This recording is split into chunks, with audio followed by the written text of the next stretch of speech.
you know, the reef's right there. It's not going anywhere, and yeah, you've just got to deal with all the elements out there. So you've definitely got to stay sharp when you're surfing chopes.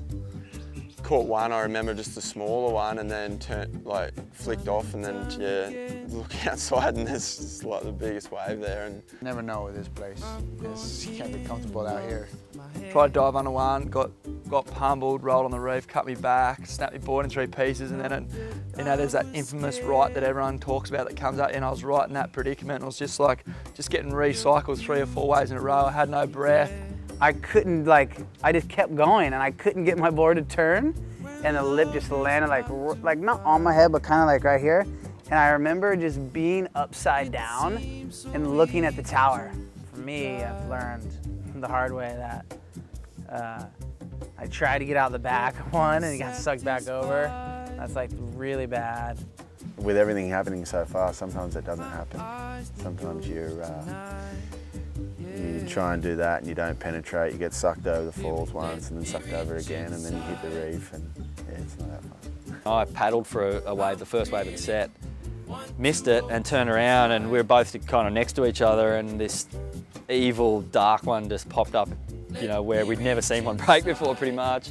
Actually, my worst wave, I went from like glory to hell. I got like a really good barrel deep. It was probably like 6 foot, 8 foot. I've never gotten it really over 8 foot, but it was one of the 8 foot sets, and I got kind of a smaller one for that day, deep, a really sick one that went all the way through and kicked out like almost, I think I was almost gonna claim the thing, and then I looked and just saw a West Bowl coming like the opposite direction straight at me. It was just like, oh shit. Kicked out right into just this steamroll west, and it wasn't a huge one or anything, but it was just enough that, you know, you always hear about it. It's like the west set at sunset or something. Just remember looking at it like, oh, this thing's gonna murder me, and I got flogged on it, like pushed all the way in, and then I pulled into the barrel and got clipped, and so then I like came up, I was like, that wasn't a bad hold down, and then I came up, and then Eric Geisman was on the next wave, and he was like, it was do or die at that moment where I was like, well, where do I even go? Like, if I paddle the shoulder, I'll get axed by him. So I just went deep into the pit, and then ended up taking out one. That was probably like maybe a 6 foot wave, like on the head, and then it sucked me into this little like current where it's like right where that right was coming, it's like just all that little, you can't even, it's like you're just struggling in wild rivers, and I was just like, oh, this thing's gonna happen, and then the next one, surely enough, just cleaned me out. I think it was my first or second year, and I'm gonna throw Alan Rayu, local boy, under the bus here.